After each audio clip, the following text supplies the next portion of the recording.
있기를 바라겠습니다. 마가복음을 계속 강해를 하는데 오늘 20번째 오늘 말씀입니다. 예수님의 공생의 활동이 점점 이렇게 늘어나고 또 예수님의 사역이 부각이 되면서 계속 사람들이 이제 많이 따르게 되죠. 근데 이렇게 추종을 하는 사람들도 있지만 이 불순한 동기를 가지고 따라오는 사람들도 있었습니다.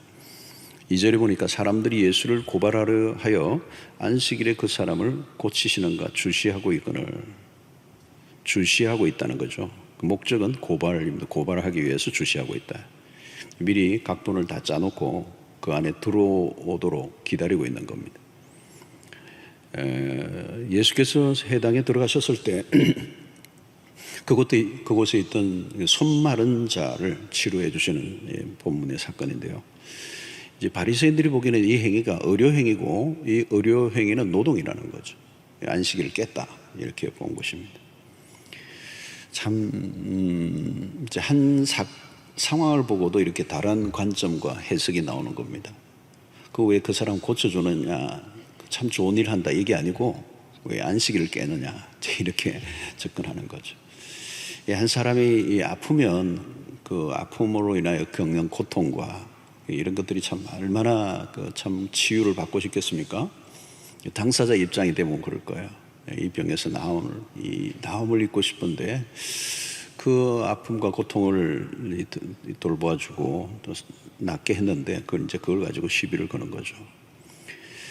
자, 오늘 이 본문은 2장과 앞부분과도 연결되는 이야기입니다. 예수님에게서 고발할 거리를 찾고 있는데 이제 딱 걸려든 거예요. 자, 이 모습을 보고 예수님이 탄식하시는 겁니다. 탄식. 5절에 보니까 그들의 마음이 완악함을 탄식하사 노하심으로 그들을 둘러보시고 그 사람에게 이르시되 내 손을 내밀라 하시니 내밀매 그 손이 회복되었더라. 여기 보면 그들의 마음이 완악했다. 이 완악하다라는 이 말의 뜻은 마음이 굳어졌다. 무감각한 상태가 되었다는 것. 이것은 영적인 무지 속에서 있을 때 내 주변에 무슨 일이 일어나는지를 전혀 인식하지 못하는 상태를 우리는 완악함이라고 얘기합니다. 2절에서는 고발할 것을 찾았던 사람들인데 2절에서는 이제 고발할 것을 찾던 사람들이 이제 6절을 보면 더 과격해져요. 6절을 보면 바리새인들이 나가서 곧 헤롯 왕과 함께 어떻게 하여 예수를 죽일까 의논하니라. 고발할 것을 찾는 정도가 아니고 이제는 구체적으로 이제 예수를 죽이려고 의논하고 있다는 거예요. 무슨 일이죠, 여러분? 이 폭력적인 장면입니다. 안식일을 잘 지키자고 시작했을 텐데 안식일을 지킴으로 하나님을 잘 섬기자고 한 것일 텐데 결국은 어디로 가고 있습니까? 사람을 죽이는 쪽으로 가고 있습니다. 인간의 잔인성이 이제 나타나죠. 사도행전에서도 사울이죠. 그때는 이 다메섹에서 그리스도를 만나기 전에 모습을 이 사도행전은 이렇게 기록하고 있습니다. 사도행전 9장 1절에 보면 사울이 주의 제자들에 대하여 여전히 위협과 살기가 등등하여 대제사장에게 가서 그랬습니다. 여기 보니까 여전히 위협과 살기가 등등하다. 여러분, 이 바울은 바리새인 중에 바리새인이었습니다. 바리새인 중에 바리새인, 율법의 열심을 다한 사람. 근데 이상하죠? 왜 이렇게 사람이 살기가 등등합니까? 위협적이고. 아마 그 당시에 이 사울을 만났을 때 사람들이 사리를 느끼는 거예요. 여러분, 복음이 없는 곳, 율법만 강조되는 곳은 이렇게 살벌해요. 죽이는 역사가 일어나는 거죠. 종교적 열심이 인간성을 다 깨뜨려 버렸어요. 여러분, 인간이 참 선하지 않죠. 우리는 인간이 참 우리 안에 죄의 잔성이 있습니다. 이 세상 안으로 들어가 보면 다 살육극이 일어나죠. 직장 안에서도 동료들을 비난하고 또 흉보고 왕따시키는 거, 이 문화는 너무 흔하죠. 경쟁의 위치에 놓이면 더 살벌해집니다. 적을 죽이고 경쟁자를 제거해야 되는 거예요. 나보다 잘난 사람이 있으면 다 처리해야 되는 거예요. 그래야 내가 산다고 생각하는 겁니다. 살벌한 세상이죠. 다른 사람을 적으로 몰기 위해서 음해하고 흠집을 내고 거짓 거침없이 이 거짓 뉴스를 만들어내죠. 여러분, 이게 세상에서만 일어나는 일이 아닙니다. 당시에 종교 체계를 지키고 받들고 있는 종교 지도자들에게 이런 일이 일어났습니다. 마가는 바리새인들이 예수를 죽이려고 모의를 하고 있는 이 장면에 집중하고 있습니다. 그들에게 죽이는 영이 역사하고 있는 거죠. 특별히 바리새인들과 이 헤롯 당이 평소에 같이 지내던 사람들이 아닙니다. 근데 이 바리새인들은 종교적인 집단이었다면 헤롯 당은 정치적인 집단이에요. 근데 예수를 죽이는 일에 하나가 되는 겁니다. 이게 악의 연대입니다. 바리새인들은 하나님을 잘 섬긴다고 일주일에 2번씩이나 금식을 하던 사람들입니다. 그런데 어떻게 사람을 죽이는 의논을 하고 있습니까? 그것도 예수님을. 여러분, 여기에서 우리는 종교의 위험성을 보는 겁니다. 이 종교 안에는 복음이 없어요. 자기의 의를 쌓는 데 열심인 것이죠. 종교적 열심을 낼수록 더 위험해집니다, 사람이. 자기 강화를 하는 거거든요. 자기를 높이고 또 다른 사람을 비하하는.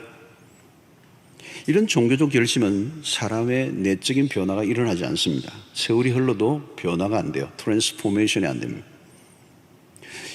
여러분, 십자가와 정반대의 길을 가는 거죠. 내가 옳다는 것 때문에 다른 사람을 적으로 몰아 죽이는 겁니다.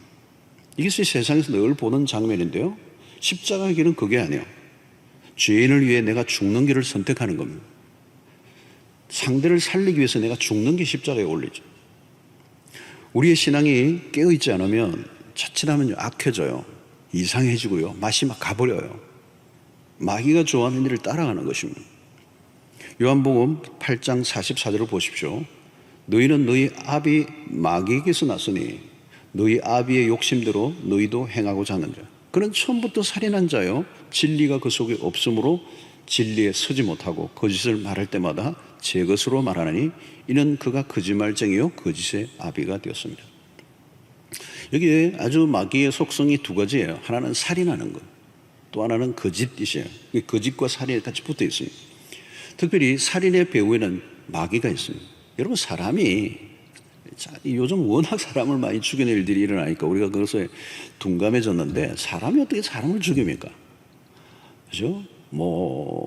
짐승도 죽이는 게 쉽지 않죠. 작은 미물도 하면 이게 가슴이 벌렁벌렁 뛰어서 못하는데, 이 사람이 사람을 죽일 수 있나요? 그것도 형제를 죽인다? 부부 사이에 살인이 일어난다? 부모와 자녀 간에 살인이 일어나는 거예요. 이게 여러분 멀쩡한 정신으로 가능할까요? 불가능한 일이에요. 불가능한 일. 어떻게 사람이 사람을 죽이느냐? 부모를 어떻게 죽입니까? 이게 본정신이 아니에요. 살인의 영이 역사하는 거예요. 살인의 영. 마귀는 처음부터 살인하는 자는. 그러니까 사탄이 역사하는 곳에는 거짓과 폭력과 저주와 죽이는 영이 막 넘쳐오르는 거예요.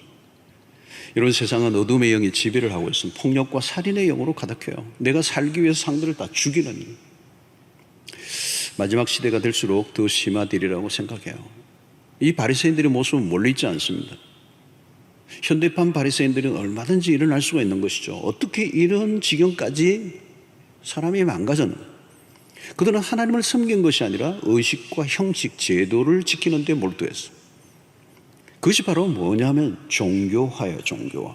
종교화를 강화하면 사람이 세져요. 완악해진다고. 종교의 이름으로 사람을 얼마든지 죽일 수 있습니다. 자기 자신의 종교를 지키기 위해 싸움을 벌여요. 자기 정당화를 위한 희생양을 찾고요. 역사 속에 많은 고문 도구들이 있는데 제가 한번 그 고문 기구들을 전시해 놓은 것이 있더라고요. 전시관이 있어요. 이제 역사의 유물인데 들어가 보니까 와, 이건 상상을 할 수 없는 고문 도구들이에요.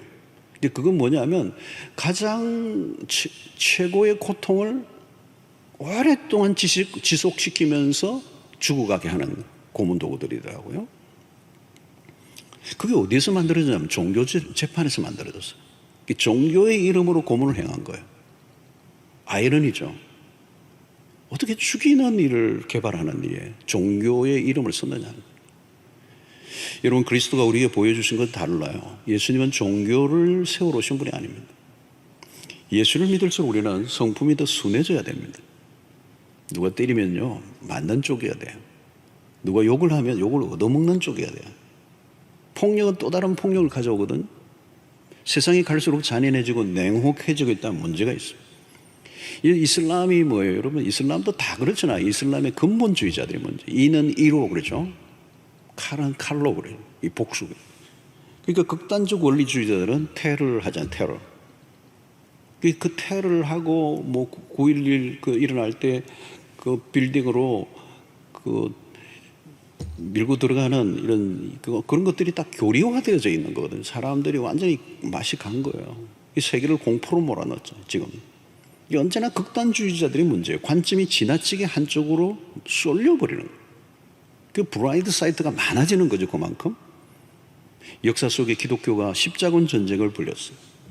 이슬람과의 거대한 싸움을 벌였어요. 수없는 사람들이 죽었어요. 우리 편, 이 기독교 편에서 죽었어요. 이 심각한 십자가 전쟁이, 십자가 군병이라고 그러는데 십자가의 원리를 심각하게 오해한 거예요. 기독교의 치명적인 과오였죠, 사실은.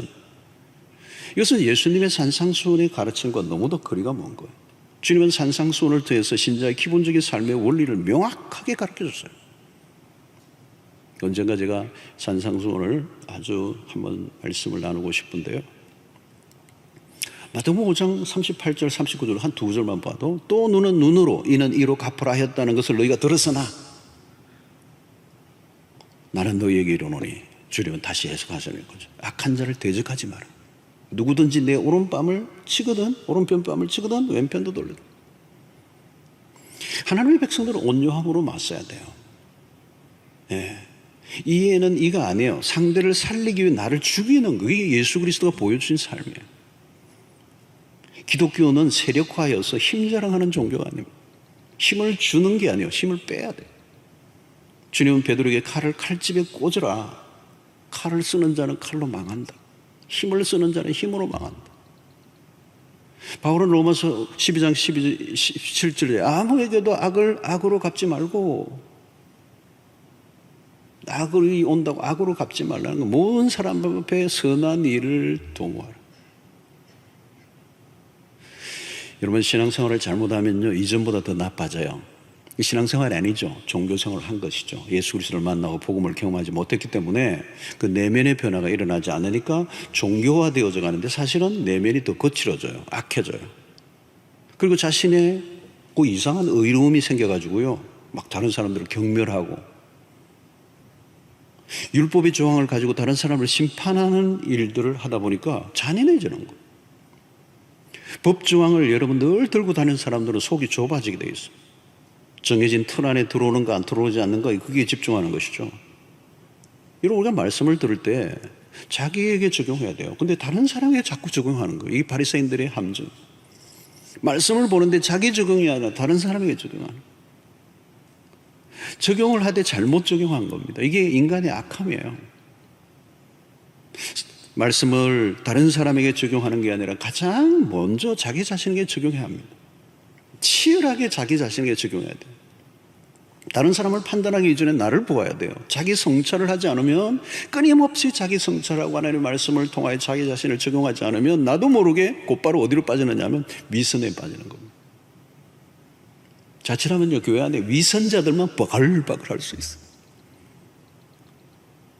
바리새인들의 눈은 항상 다른 사람에게로 향해 있는 거죠. 판단과 정죄하는 영이 가득했습니다.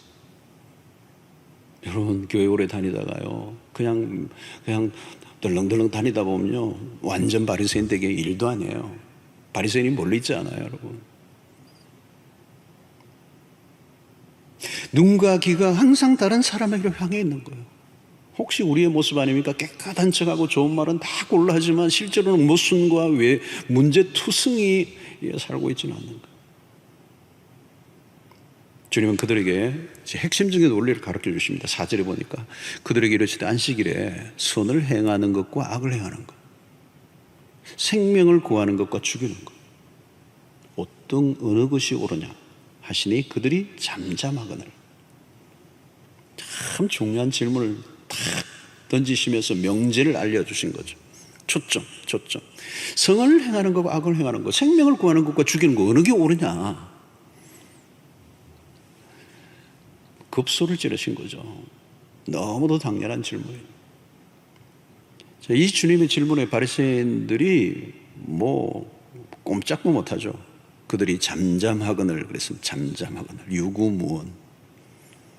왜 이들이 잠잠했을까요? 반론의 여지가 없는 거죠. 뭐 여기에 무슨 다른 답이 있겠습니까?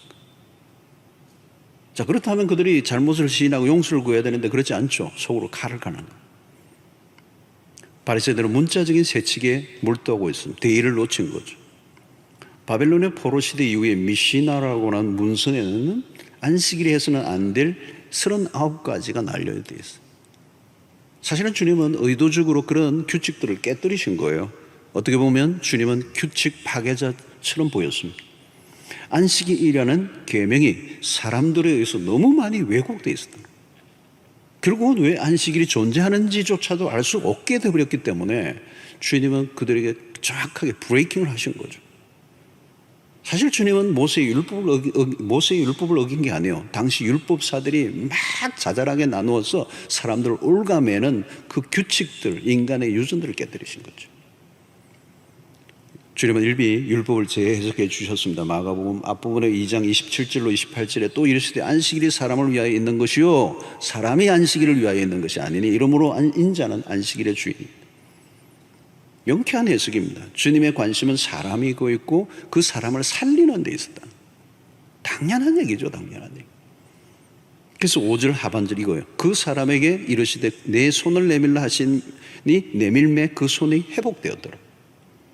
회복이라는 이 단어, restoration이라고, 회복이라는 단어, recovery라는 단어, 이 회복이라는 단어가 하나님의 나라의 핵심적인 단어예요. 회복. 안식일이 뭘 하느냐? 회복되는 날이라는. 진정한 안식이 뭘로 일어나냐? 회복을 통하여 일어난다. 그러니까 주님은 안식일의 목적에 맞게 행동하신 거예요. 안식일을 진짜 지키신 분이에요.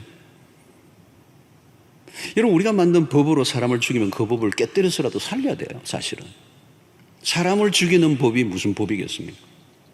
율법을 주신 목적도 그 율법을 통하여 어디로 데려가고 우리를 생명으로 데려가고, 율법의 완성은 사랑이라고 했는 이유가 바로 거기에 있는 거예요.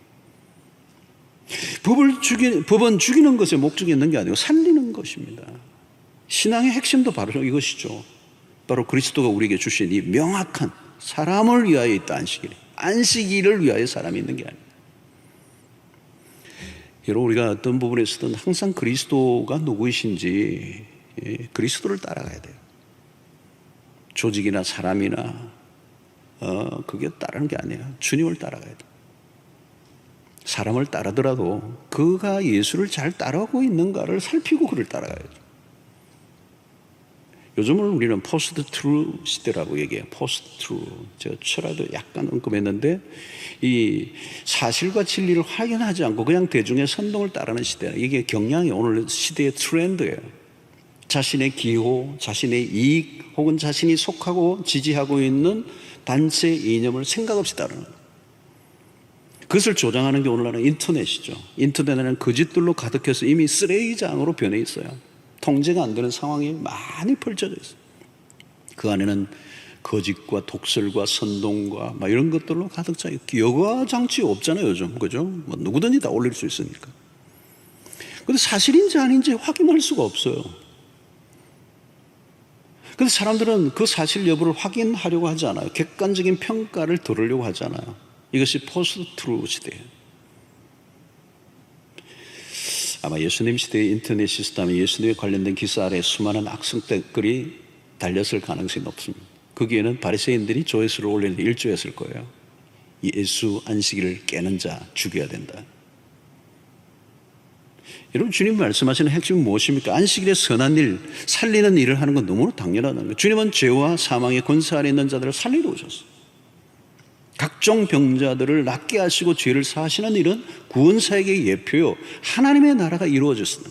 하나님의 나라는 뭐예요? 회복과 살리고 치유하는 일을. 그래서 요한복음 10장 10절에 예수님이 오신 목적이 분명히 예수님이 하신 말씀이죠. 도둑이 오는 것은 도둑질하고 죽이고 멸망시키는 것뿐이요. 도둑과 마귀가 다 사촌이잖아요.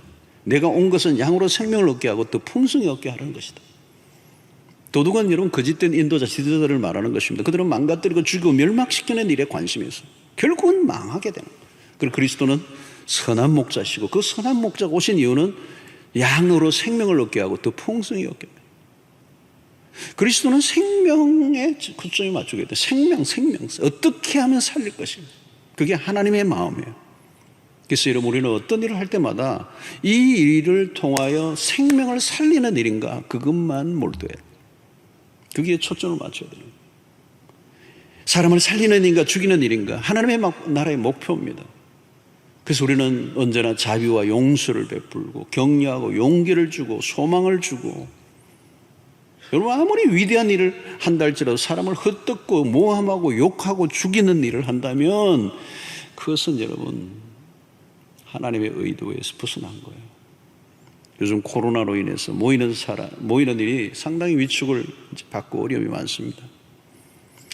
여러분, 세상은 지금 언택이라고 그러죠. 이렇게 컨택을 하지 않는. 그러나 교회의 특성은 컨택을 해야 돼. 컨택. 교회는 모여야 되는 거거든요. 교회는 모이는 것도 그냥 모이는 정도가 아니고, 이 교회의 모임이 어떤 면에서 본질적인 모임 속에는 뭐가 있습니까? 코이노니아. 예. 이것은 어떻게 분리될 수 없을 만큼 아주 친밀한 교제, 모든 걸 함께하고 나누는 그런 것이 교회의 특성이거든요. 깊은 교제를 나누는 것이 교제의 형식적인 게 아니에요. 그러니까 문제는 뭐냐, 오늘날 이 전염성이 강한 코로나로 인하여 교회 모임들이 직격탄을 받는 거예요. 코로나는 이거 모이면 안 되는 거예요. 모여서 이게 교제하면 이게 안 돼요.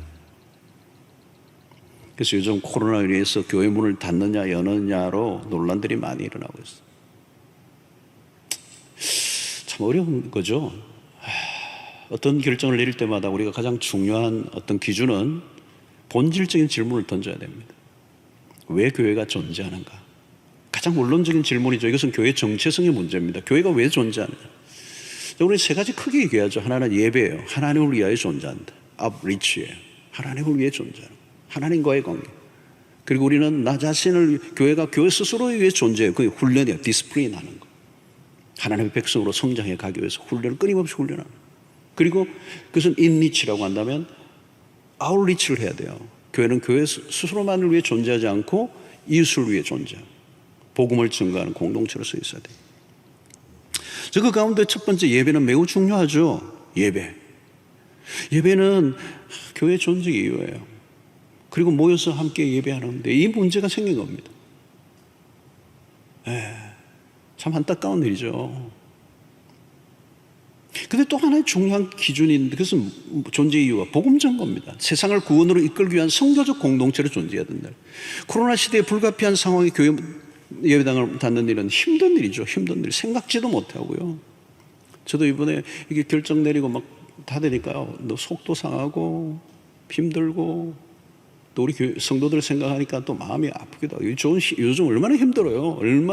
그래도 주일을 한번 예배를 드리고 힘을 얻고 하는 게 우리의 참 기쁨인데, 이것마저도 지금 드리지 못하는 상황에 오니까 너무 힘든 거예요. 답답한 거죠. 막 제가 제 스스로 막 어떻게 이 분위기와 이 감정에 휩쓸리면 제가 막 다운될 것 같더라고요. 나도 정신 차리고 기분을 좀 바꿔 놓아야지. 안 그러면 디프레스 돼가지고 있으면 교인들이 전염시킬까봐 그거 감정을. 생각지도 못한 일이 일어난 거죠. 신자에게 예배가 얼마나 중요합니까? 그럼에도 닫는 것은, 주일날 예배를 닫아야 되는 것은 전염성이 강한 바이러스 때문에. 교회가 바이러스를 퍼뜨리는 곳이 되면 세상을 구원하는 공동체라기보다 세상에 위협을 주는 조직토로 오해의 바이러스를 수 있어요. 여러분, 지금 세상 사람들이 얼마나 예민해 있습니까? 막 교회가 최근에 막 퍼뜨리는 그 어떤 원인 제공이 되는 거죠. 실제로 교회들로 인해 전염되는 일들도 벌어졌잖아요. 우리가 꼭 예배를 교회에서 드려야 하겠다고 하면 들을 수 있습니다. 그러면 교회는 세상과 등을 지게 되고요, 세상과 고립되는 겁니다. 그렇게 되면 어떻게 되죠? 교회는 세상 속에서 존재의 목을 잃어버려요. 주일 교회의 문을 닫는 일은 우리에게 너무도 힘든 일이지만 온라인으로 그래도 대체하여 일시적으로 드릴 수 있는 거죠. 우리가 이러면 하루 이틀 예수 믿고 끝낼 일이 아닙니다. 코로나 언제나 끝날 거예요. 코로나 상황도 언젠가는 끝날 거예요. 멀리 봐야 돼요.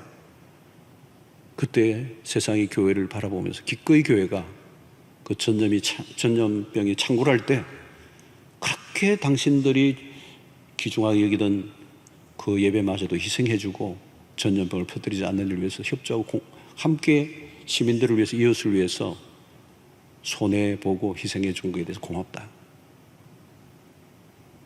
그 말을 들어야죠. 오늘 본문이 답을 해줘요. 안식일을 지킬 것인가 아닌가, 날에 대한 초점보다 생명을 살릴 것인가 죽일 것인가에 초점을 두면 답이 나와요. 오늘 본문이 정말 귀한 답, 본문이에요. 안식일을 지킬 것인가 말 것인가, 교회당에서 예배를 드릴 것인가, 온라인으로 예배를 드릴 것인가, 중요한 일이죠. 그러나 더 중요한 주제는 우리의 행위를 통하여 사람을 살리는 일을 할 것인가, 죽이는 일을 할 것인가. 여러분, 신자들끼리도 마찬가지입니다. 문을 닫는 교회들이 문을 열어 예배하는 교회들을 비난하면 안 돼요. 온라인으로 예배를 들을 수 없는 열악한 환경에 놓인 교회들도 많거든요. 반대도 마찬가지입니다. 주일날 예배당 문을 여는 교회들이 닫는 교회들 막 또 욕해서도 안 돼요. 서로를 판단하고 시비가 붙고 욕을 하면 그건 죽이는 일이라나요.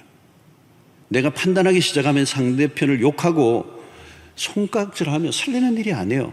각자가 가진 각 관점과 이유들이 있을 겁니다. 서로에 대해서 판단하기 시작하면 살벌해져요. 8.15 해방이 되고 한국교회 안에 분열의 역사가 일어났습니다. 아픈 역사예요.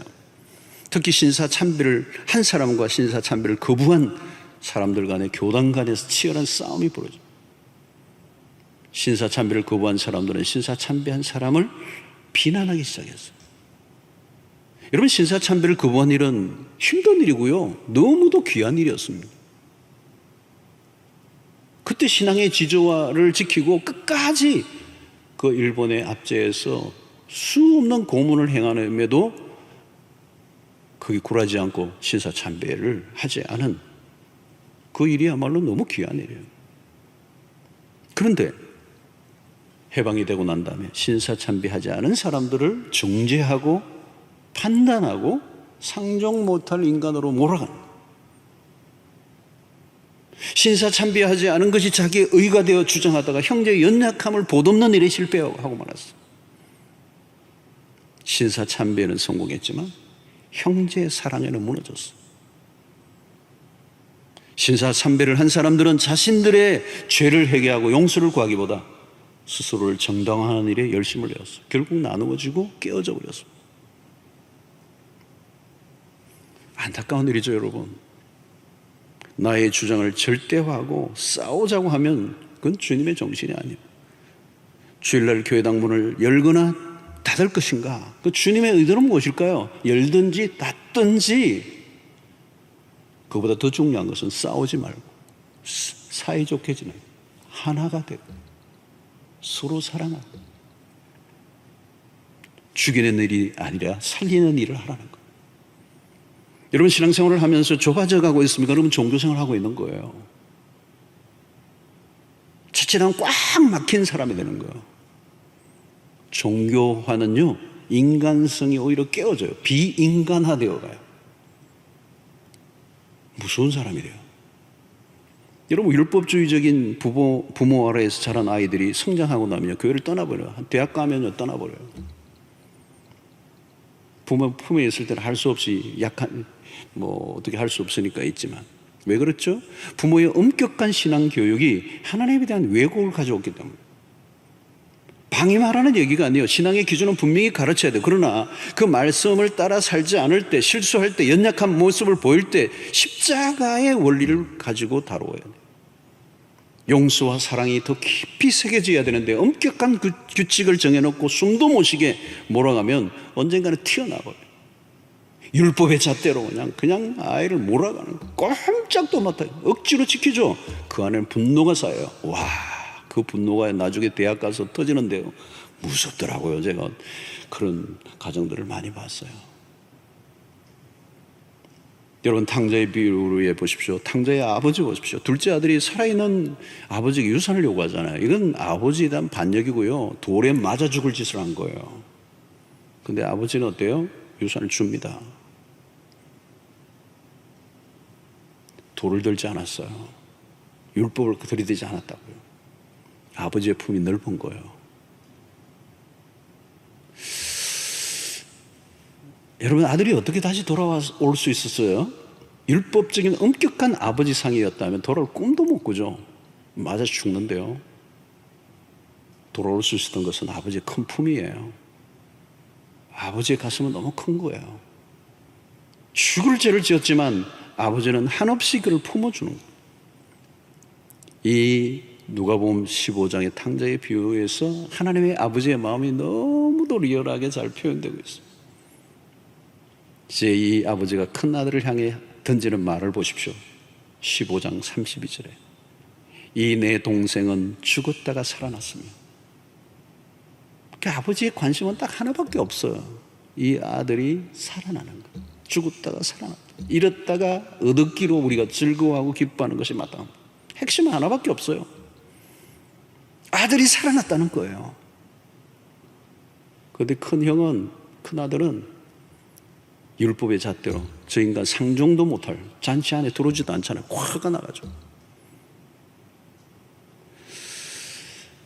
여러분, 사람을 죽이는 일을 도모한다면 빗나간 것이면 사람을 살려야 돼요. 우리의 모든 삶의 동기, 행동의 동기.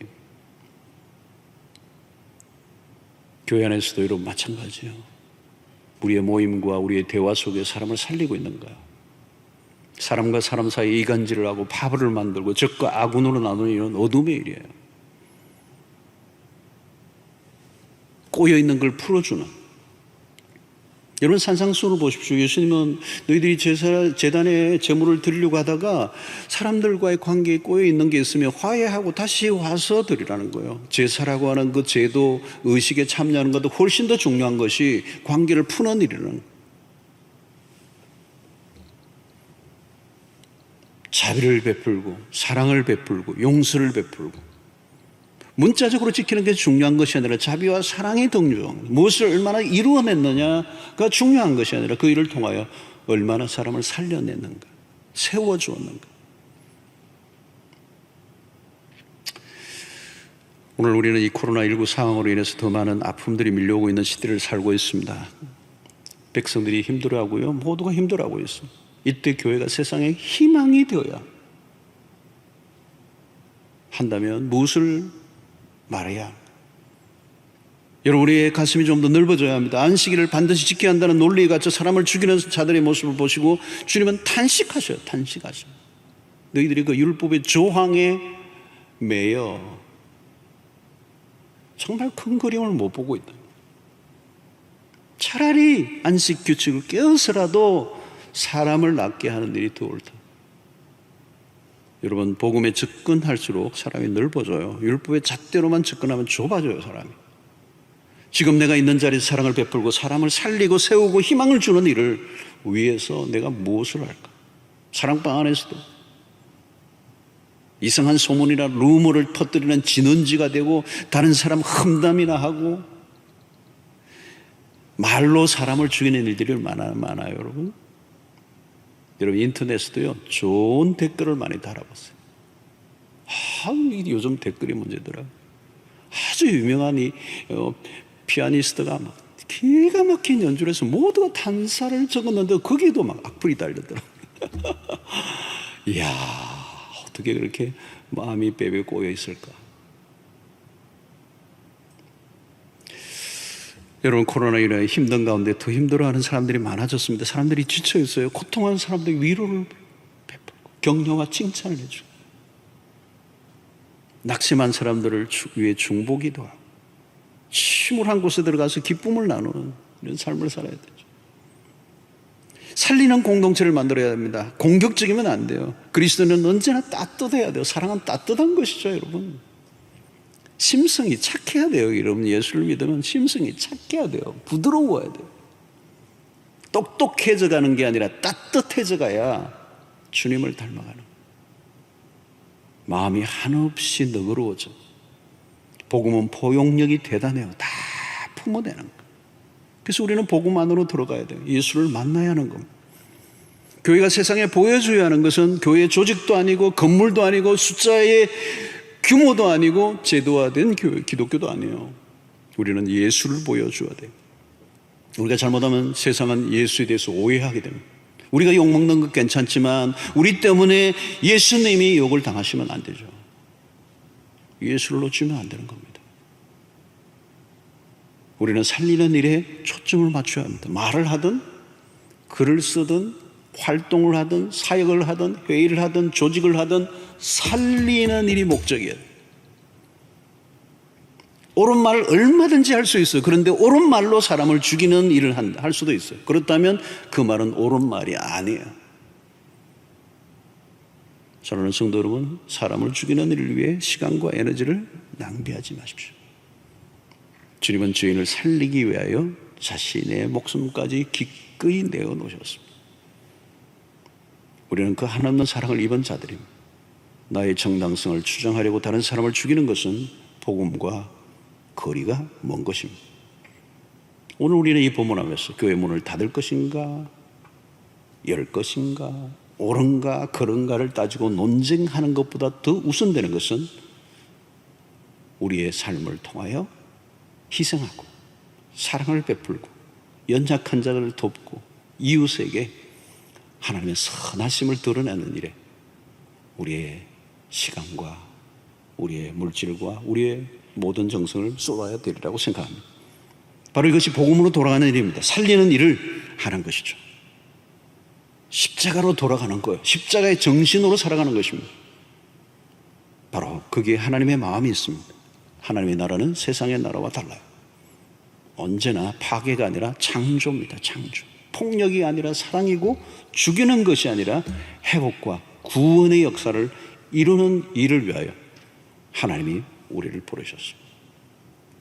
코로나로 인하여 아주 힘들고 어려워 있는 이 때에 그리스도인이 더 움츠러들지 않고 또 어떤 불필요한 논쟁에 그냥 휘말려서 시간을 낭비하지 않고 오늘 우리의 주어진 삶을 통하여 이 땅에 망가지고 깨어진 것을 회복시키는 일을, 꼬여있는 걸 풀어내는, 사람들이 더 사랑을 느낄 수 있도록 힘을 얻도록 하는 일에 우리의 삶을 초점을 맞추고 달려가야 될 줄로 믿습니다. 역사 속에서도 마찬가지. 전염병이 늘 역사 속에 일어났을 때 그리스도인들은 그 어려움에도 불구하고 그 전염병 자체에 매몰되지 않고 오히려 자신을 내어놓고 희생하고 그 연약한 자들을 돌아보고 선한 역사를 이루는 일에 최선을 다했어요. 때로는 병원을 세우고 오히려 그 고통과 그 어려움이 있는 그 세상 안으로 들어가서 희생하는 삶을 살았어요. 나만 살기 위해서 도피적 그런 삶을 살지 않았습니다. 아무쪼록 믿음의 삶을 더 분명하게 드러내야 될 때가 오늘 시대인 줄로 믿습니다. 온 세상에 들어가면 죽이는 영으로 가득합니다. 비판하고 정죄하고 편을 가르고 모함하고 흠집내고 비난하고 이런 세상의 한가운데 들어가서 우리는 살려내는, 사람을 살려내고 분위기를 살려내고 그 모든 움츠러들 것들이 활기를 치게 만드는, 살맛나게 하는 일에 쓰임받는 여러분들이 되시기를 주의 이름으로 축원합니다. 이것이 이 회복의 역사를 일으키는 일이 바로 안식일에 해야 될 본래의 정신임을 주님이 말씀하고 있는 것입니다. 바로 이것이 복음 안에 살아가는 삶입니다. 여러분들 모두가 오늘 또 살리는 일을 위하여 내가 뭘 할 수 있을까? 연약한 사람들의 연약한 실수를 보고 쾌감을 느끼고 비판하는 자가 아니고 저 연약한 분을 내가 어떻게 도와서 저분을 새롭게 하는 데 내가 헌신할 수 있을까? 저 연약함과 저 실수를 내가 바라보며 어떻게 저를 도울 수 있을까를 생각하고 살려내는 일에 쓰임받는 복음의 진정한 도구들이 다 될 수 있게 되기를 주의 이름으로 축원합니다. 기도하겠습니다. 하나님 아버지, 오늘 또 우리에게 주신 이 말씀이 우리의 삶에 빛이 되게 해주시고 이 죽음이 가득한, 죽이는 영이 가득한 이 마귀의 역사가 창궐하는 이 시대 속에 우리가 복음으로 살아내게 하시고 우리의 삶을 통하여, 말을 통하여, 우리의 사역을 통하여 죽어가는 영혼들을 살리는 일에 쓰임받는, 회복과 구원의 역사에 쓰임받는 우리 모두가 되도록 역사하여 주시옵소서. 예수님의 이름으로 기도하옵나이다. 아멘.